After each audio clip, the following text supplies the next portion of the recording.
Ah, queridos,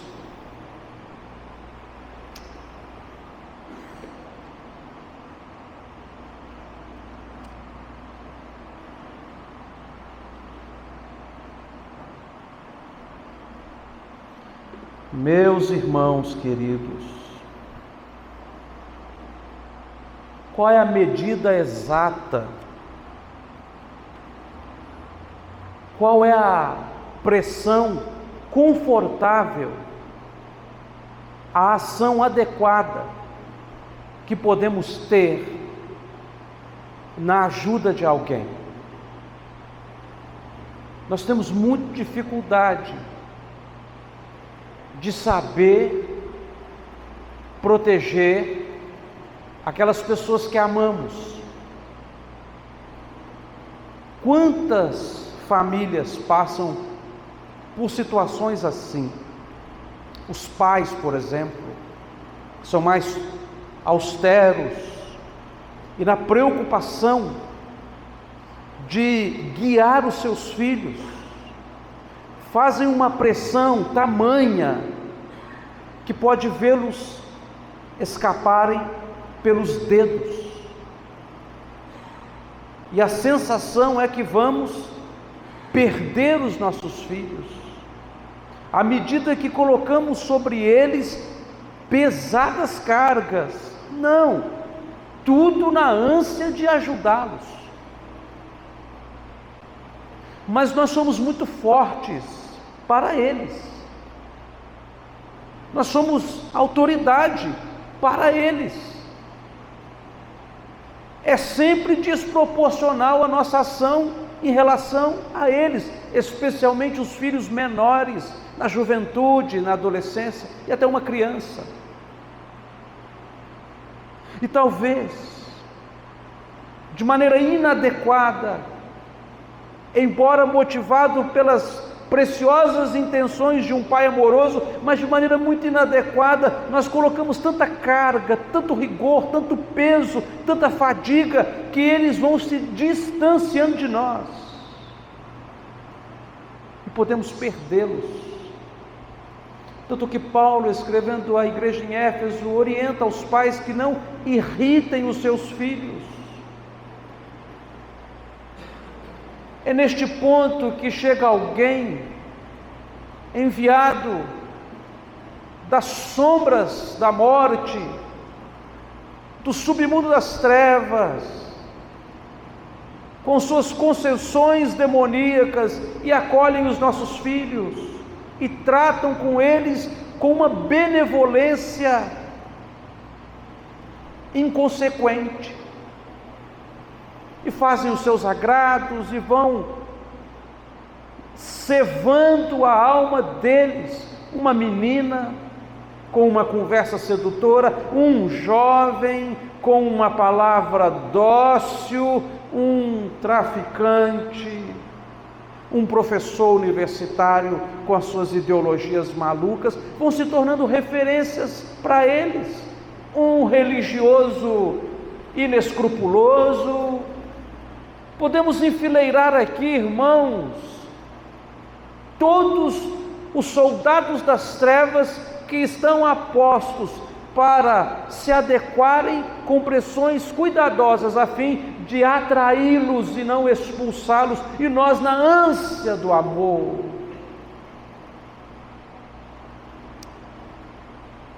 Quão diferente é o Senhor Jesus, muito maior do que cada um de nós aqui e todos nós juntos, na onipotência da sua força, Ele consegue aproximar-se de nossos filhos e aplicar adequadamente a pressão adequada, de um abraço cheio de cobranças, mas repleto de amor filial. Como Deus, no fulgor do sol da justiça, com radiação suficiente para nos torrar, banha o nosso rosto com o sol e aquece os nossos corações. Como Deus, é generoso, tanto no tratamento com os nossos filhos, com nossas esposas, com os nossos cônjuges, onde há cobranças e pressões exacerbadas, lá está o bondoso Deus a se achegar em nós e nos aliviar de toda canseira e enfado. Veja o texto, como está dito no Evangelho de Mateus, no capítulo 12.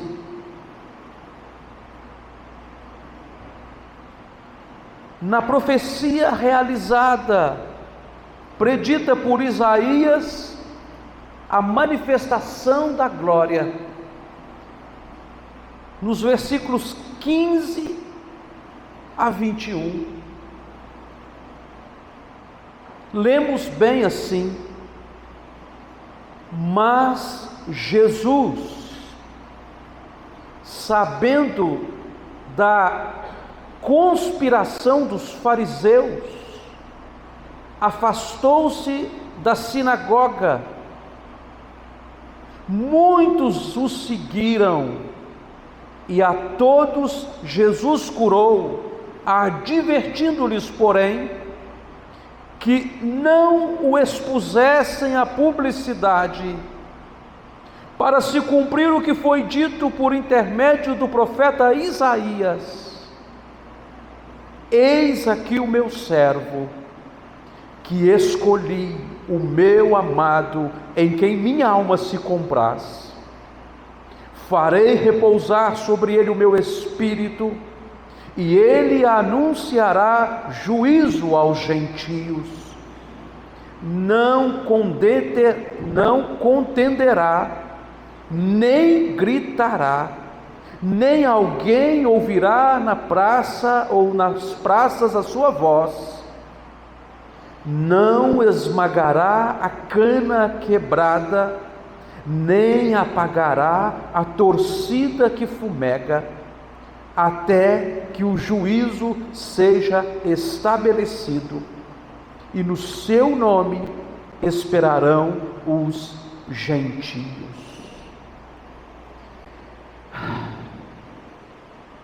É como chupar um favo de mel a leitura destes versos.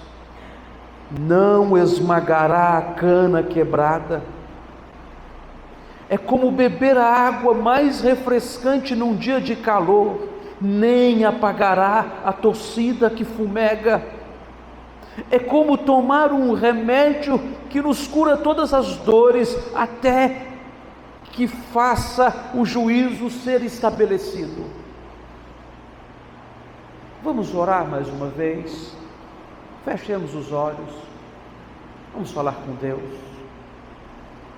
Senhor Deus e nosso Pai, nós buscamos a Tua face bendita mais uma vez, para suplicar-lhe, ó Deus, fala conosco, em nome de Jesus. Amém. Irmãos, este texto nos apresenta dois grupos, duas gentes, pessoas que se parecem com canas quebradas e pessoas que se parecem com pavios que fumegam. E nós poderemos elencar aqui dois tipos de gente. As canas quebradas são aquelas que nasceram para alguma utilidade, mas perderam por algum motivo a sua utilidade e são colocadas de lado, preteridas, colocadas num canto. Já o pavio que fumega é o outro tipo de gente que brilhou uma noite inteira, mas agora não tem nenhuma luz que nos chame a atenção, e nos parece com aqueles que colocaram o Evangelho de lado. Veja, As canas quebradas bem parecem aquelas pessoas preteridas na igreja, aqueles irmãos que não nos parecem úteis para nada, gente que nasceu para algum propósito, mas que o peso da vida foi envergando o peso desta pessoa sobre si mesma até que ela não servisse para nenhum outro propósito a não ser para ser esmagado e colocado para a compostagem ou deixada de lado. Mas há também o grupo daqueles que eram fulgurosos, brilhantes, atraentes, ativos, mas que de repente foram perdendo o vigor, e o Evangelho já não se tornou para elas prioridade, mas um evento, uma atividade corriqueira de fim de semana. E estamos diante de duas cenas pitorescas. A primeira que podemos considerar aqui é como o Senhor se aproxima destes dois grupos, como Ele é cuidadoso em sua ação, como Ele é gentil, como Ele tem uma ação moderada e adequada para que não nos destrua. Estas canas que crescem até hoje ali junto aos ribeiros de Israel, canas bem úteis para várias atividades, sempre foram muito frágeis, que não suportam sobre si nem o peso de um passarinho, que se pousar em suas folhas fará com que ela beije o lago, não suporta a brisa insistente que pode dobrá-la e quebrá-la ao meio. Note que esta é uma cena não distante de nós. Quantos de vocês aqui nesta noite foram sobrecarregados, foram colocados em situações de adversidade, foram esmagados ou por nossos próprios pecados e más escolhas, ou por opiniões alheias, ou por cobranças severas, ou por olhos acusadores? Poderíamos elencar aqui as diversas formas que alguém pega um homem e uma mulher de Deus e faz com que ele se sinta inútil. Uma palavra colocada no lugar adequado é como maçãs de ouro numa bandeja de prata, mas uma palavra inadequada que destrói a fama é como uma mosca que cai num perfumeiro. Ah, queridos, quantos de nós temos que nos preocupar com os julgamentos alheios, e as pessoas querem medir-nos pelas réguas das estaturas delas, e isso nos faz mal no casamento, nas nossas relações no trabalho, nas nossas relações com os nossos parentes e filhos, com a opinião da sociedade. Veja que não foram pássaros que pousaram sobre os nossos ombros, foram sobrecargas, gente que se aproximou de nós para se apoiar e acabou nos quebrando ao meio, gente que se aproximou de nós para que buscasse ajuda como alguém que se apoia num cajado feito por uma vara, mas que botou peso demais em nós e nós fomos partidos ao meio.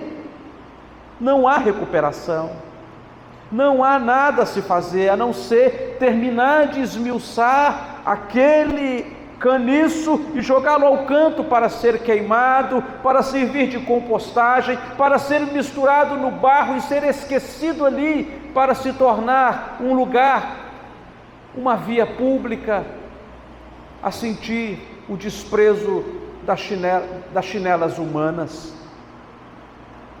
Eu não sei o que tem apertado a sua alma, e talvez se eu tentar te ajudar, eu vou acabar te machucando mais. Me lembro o caso de um jovem que se acidentou, e as pessoas, no afã de tentar ajudá-lo, não imobilizaram adequadamente o seu corpo no resgate, e ele ficou paraplégico.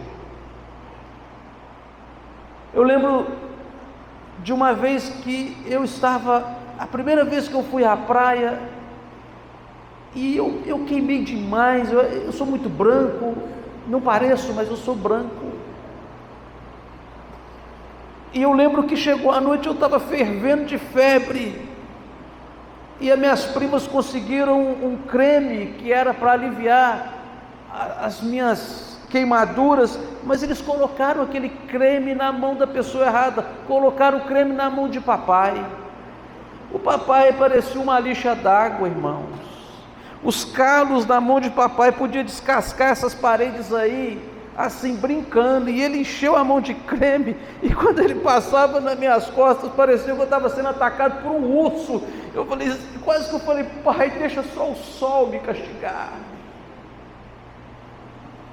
Mas todo o amor estava ali naquela tentativa, todo o amor estava naquelas tentativas, só que o nosso amor às vezes é inadequado. Nós não conseguimos nos aproximar de gente ferida sem machucá-las mais. Mas diz o texto que o médico dos médicos, aquele que sabe o que se passa com você, aquele que te conhece muito bem, sem alarde, sem selfies, sem uma tentativa de ajudar você para uma autopromoção, sem gritaria, sem alarde, ele vem na calada da noite, quando você está no seu quarto, seu cônjuge dormindo e você olhando o infinito escuro, de repente, uma brisa, de repente, um vento impetuoso, que faria tombar os cedros do Líbano, ele passa na sua vida e começa a endireitar você. Ele não esmaga a cana que está quebrada, ele não veio para jogar uma pá de cal sobre o nosso caixão, ele não veio para pregar o prego final do nosso sepultamento, ele não veio para colocar sobre os nossos túmulos uma lápide, ele veio para nos restaurar, e ele aproxima de nós adequadamente, cuidadosamente, com toda a graça e suavidade, na sua onipotência, ele se aproxima de nós e ele começa a nos endireitar.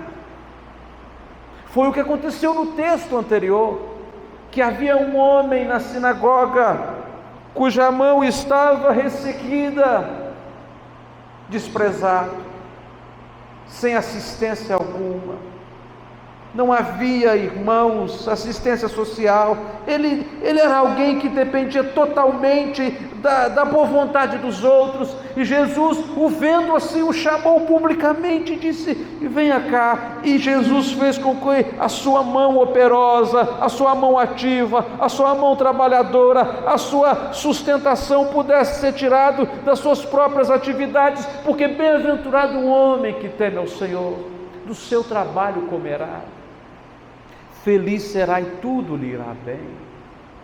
Veja que Jesus se aproximou de uma cana quebrada, e como o Senhor o restaurou.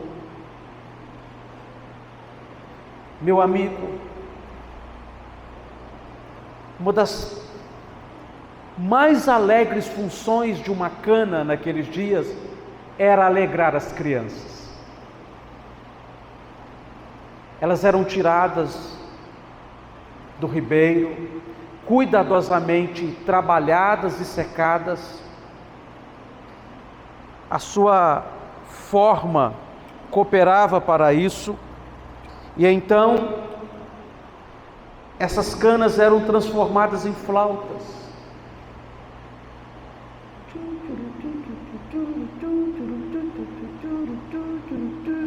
Era uma festa. Mas uma cana quebrada não emite sons, não serve para o culto e para as celebrações. Nós precisamos pedir a Deus que nos restaure, irmãos, para que extraia de nós lindas melodias de louvor, para que sejamos novamente úteis, junto com os anjos, a engrandecer aquele que é digno de toda honra, glória e louvor. Quantos de nós mais não cantamos como antigamente? Você está quebrado, meu filho. Quantos de nós vimos ao culto já pensando, que horas que vai acabar? Você já foi esmagado por este mundo. Quantos de nós vimos ao culto e não há nenhum som doce através de nós, mas Ele está aqui, sem nenhum alarde, sem nenhuma gritaria, sem que nenhum flash o capture, mas o seu coração o saberá. Ele está aqui para se aproximar de você, e Ele veio exatamente isto, para ligar a cana que está quebrada. Você que talvez se sinta desprestigiado, você que se sinta um Bartimeu à beira do caminho, talvez você que se sinta alguém preterido, não precisa mais, porque Ele disse que Ele viria para nos restaurar às posições de honra entre as orquestras do reino celestial. Gente melodiosa, agradável, cheia de inspiração, é você, somos nós. E diz mais um texto, nos conta agora, não de alguém que está desprestigiado, mas alguém que já não tem mais nada para queimar, já deu de tudo e não acredita mais em nada. Um pavio que fumega é consequência de um óleo esgotado na lamparina. Ardeu a noite inteira, queimou no tempo da escuridão, guiou pessoas em situações de risco, foi lâmpada para aqueles que estavam em perigo, foi referência para aqueles que estavam perdidos, mas agora estão vazias de si, estão só, estão vazias de tudo em que acreditassem, em que acreditam. São como aqueles que resolveram cortar as cordas que os amarrava junto ao porto seguro e derivar sobre as ondas da razão, arrastado pelas torrentes, pelas ondas, pela maré dos seus pensamentos prodigiosos e ideias particulares. E quando caiu por si, a tormenta era a sua cama, o naufrágio era o seu futuro, e percebeu que resolveu trocar toda a segurança de uma fé particular, uma fé duradoura, uma fé especial, pelas argumentações e ideologias deste mundo. Ah, meu amigo, pavio que fumega, está quase se apagando. Ainda você vê subir uma fumaça muito opaca. Preste bem atenção, ele está ali, parece que está morto, mas ainda respira. Ou atividade santa ou alegria indizível, ou operação que beira a miraculosidade. É um médico que de repente atesta o óbito de um paciente e não sabe o que fazer e diz: não tem mais jeito. E alguém coloca ao seu ouvido um outro médico ou uma enfermeira bem próximo do paciente, porque era assim antigamente, se colocava uma pena nas narinas para ver se ele ainda respirava, e então se dizia: ele ainda respira. É o que os anjos dizem sobre nós com a aparência de gente morta: ele ainda respira. É o que o Espírito Santo diz: ele ainda respira. É o que os outros precisam saber de nós: nós não morremos, nós estamos fumegando, nós ainda respiramos. Talvez seja o seu quadro aqui nesta noite. Você acreditou demais em si mesmo, você colocou o Evangelho em segundo plano, o reino de Deus deixou de ser a sua prioridade. Nós confiamos e ficamos fiados em nossos programas pessoais, e isto foi apagando o nosso brilho, a nossa alegria, o nosso gozo, a nossa felicidade, a nossa disposição. Mas diz o texto que o Senhor Jesus vem, Ele não molha os dedos e termina o serviço e apaga. Ele não diz: já está de dia, de nada serve. Ele não diz: vou ter que completar com óleo, não vale a pena. Ele não diz: esta pessoa se afastou de mim, esta pessoa deixou-me em segundo lugar. Como um fogo que pousa sobre a cabeça dos crentes no dia de Pentecostes, como aquelas pessoas que já não sabiam de si mesmas, Ele vem, irmãos, para nos incendiar, para começar um avivamento em nós, para nos encher do óleo do Espírito Santo, para nos encher da graça duradoura, da providência eterna, e nos fazer, irmãos, brilhar, a fim de que o sol se constranja de nos fazer brilhar, a fim de que a noite emudeça. Ele se aproxima de nós, e com todo o poder que Ele tem um tato, uma forma e um jeito, e Ele põe fogo em nossos corações. Ele nos faz homens que não desistem, mulheres que perseveram, jovens que não se vendem, idosos que não param de sonhar. Ele faz com que crianças cresçam em sabedoria e graça na sua presença. Ele faz com que aqueles que estavam mortos, possamos dizer deles: ainda respira. Ele fumega, mas está vivo. Talvez você esteja no volume morto nesta noite. Você já acendeu a luz do tanque de reserva. Talvez você não tenha mais nada para queimar.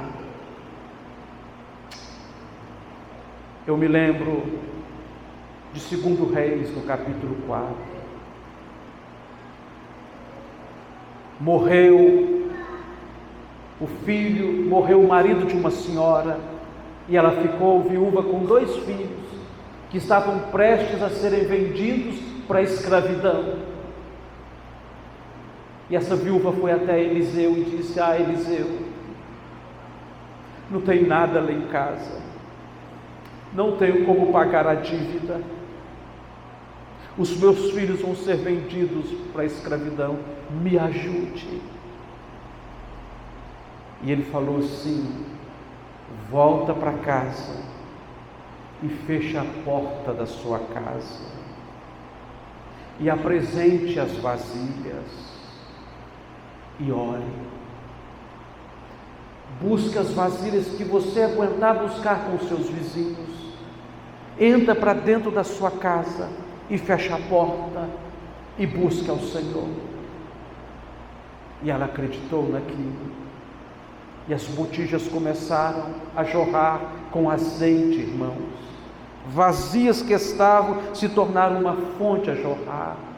E mais botijas vinham, e outras foram enchidas. Enquanto havia botijas, elas foram completadas pelo azeite da graça abundante e generosa de Deus. E aquela mulher, enriquecida pelo favor de Deus, pôde livrar os seus filhos das sendas da morte.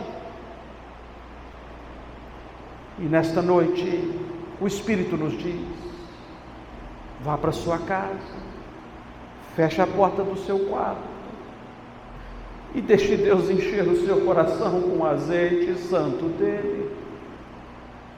Busque a face do Senhor e seja incendiado. Não tem como incendiar um pavio que fumega se ele não tiver com o seu óleo santo ali transbordante. Qual é a sua demanda? Qual é a sua causa? Qual é a nossa necessidade? Aquele que não faz alarde se aproxima de nós, e Ele haverá de nos encher com a graça dEle, e transbordando os irmãos, nós seremos incendiados, para que a noite seja espantada, para que o frio seja emudecido, para que todas as dificuldades sejam menosprezadas. Note que o texto posterior fala exatamente disso. Um homem que já não tinha mais nada, endemoniado, foi trazido a Jesus. Você quase pode ver o rar, mas ele não podia falar. Este homem endemoniado, ele era cego e mudo, mas ele ouvia. Um desgraçado que ouvia as condenações elencadas contra ele. Um homem possuído por 1000 demônios, que não enxergava um palmo à sua frente, que não podia nem pedir ajuda a ninguém, foi trazido diante do fogo consumidor que destrói os cedros do Líbano. Mas Jesus chegou para ele e o curou. Aquele pavio que estava se apagando é uma chama a brilhar para a eternidade. Quantos de nós, cujas lágrimas já embaçaram os nossos olhos, e não conseguimos enxergar mais um palmo à nossa frente de tanta decepção, já não conseguimos falar de nossas dores, e as nossas mentes são perturbadas por vozes humanas e malignas que cruzam as nossas ideias. Quantos de nós estamos nos sentindo alguém que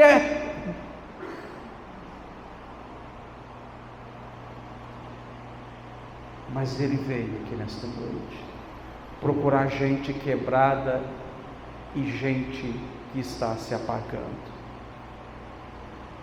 e começar o mais espetacular projeto de vida para você e para mim. Gente que vai se tornar flautas perfeitas e lamparinas incandescentes. Gente que vai entrar para dentro do quarto e falar com Deus e falar: Senhor, encha a minha vida. Ele não fará alarde, ele vai chegar de uma maneira suave, como uma mãe no quarto de um bebê, mas com todos os cuidados da onipotência. Ele está aqui para restaurar a você e a mim. Aqui nesta noite, busquemos a face dele, debrucemo-nos sobre os seus pés, abracemos e beijemos os seus tornozelos, clamemos por ele: Senhor, começa de novo em mim, porque eu ainda respiro, mas já estou sendo contado entre os mortos. É você e Deus, meu irmão. Eu disse para os jovens ontem, quero concluir com isto. Um pastor foi visitar uma senhora enferma que estava morrendo. E ele inadequadamente usou palavras erradas para consolá-la. E falou assim: ô minha irmã, eu sinto muito, a senhora está se afundando agora. E ela olhou para o pastor, deitada naquela cama ainda, olhou para o pastor e falou assim: reverendo, você já ouviu falar de alguém que esteja afundando sobre uma rocha? Você já ouviu falar de alguém que esteja afundando sobre uma rocha? Você já ouviu falar de alguém que esteja afundando sobre uma rocha? Não existe. Este caso para um crente não existe. Você jamais será uma cana desprestigiada, nem um pavio apagado, porque Ele nos endireita e nos incendeia e nos coloca em segurança sobre Ele mesmo, para que possamos dar o nosso som e o nosso brilho, a fim de que todos vejam que não há ninguém como o nosso Deus. Que Deus nos ajude a descansarmos nele, porque Ele está aqui, operando as suas maravilhas. No secreto de cada coração, Ele aproxima de nós, na onipotência e na gentileza de um Pai que quer o nosso bem. Curva a sua fronte.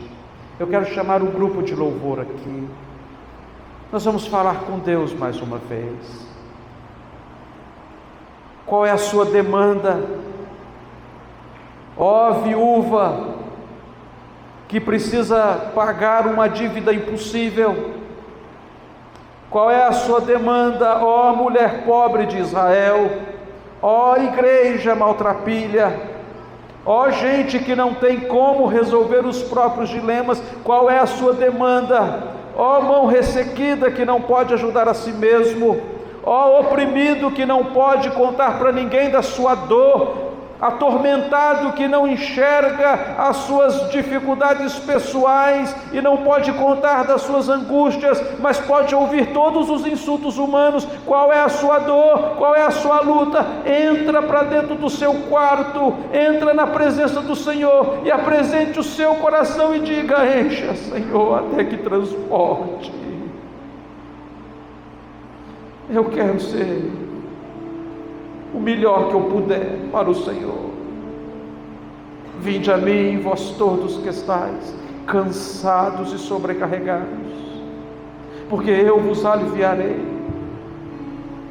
Tomai sobre vós o meu jugo e aprendei de mim, porque sou manso e humilde de coração, e achareis descanso para a vossa alma. O meu fardo é leve e o meu jugo é suave. Ó Deus,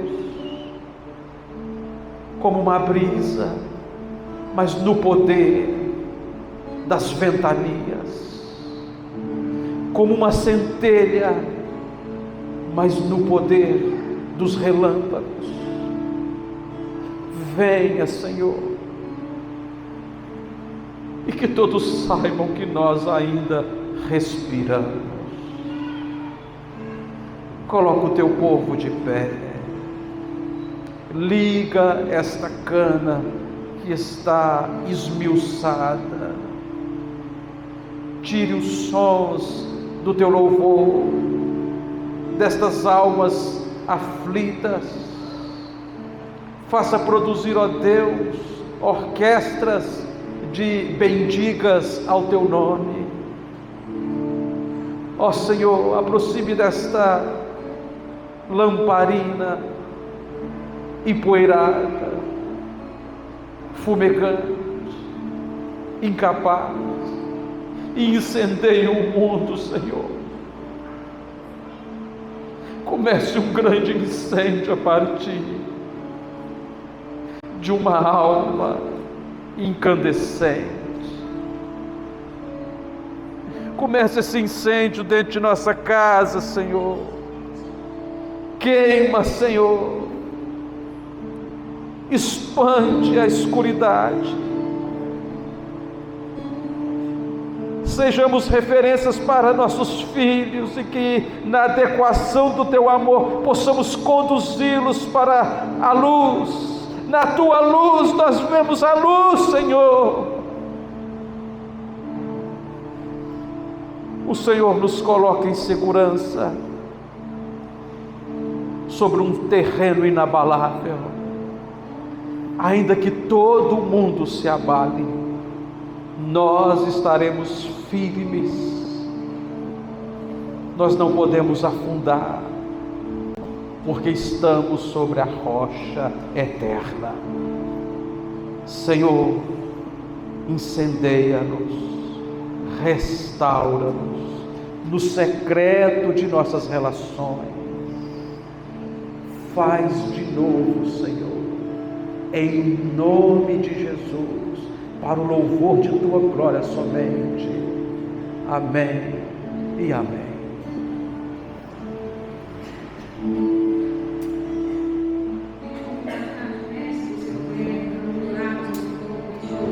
Em Tuas mãos.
a generosidade do Senhor Jesus e o consolo do Espírito Santo repouse sobre vós e permaneça pelos séculos dos séculos.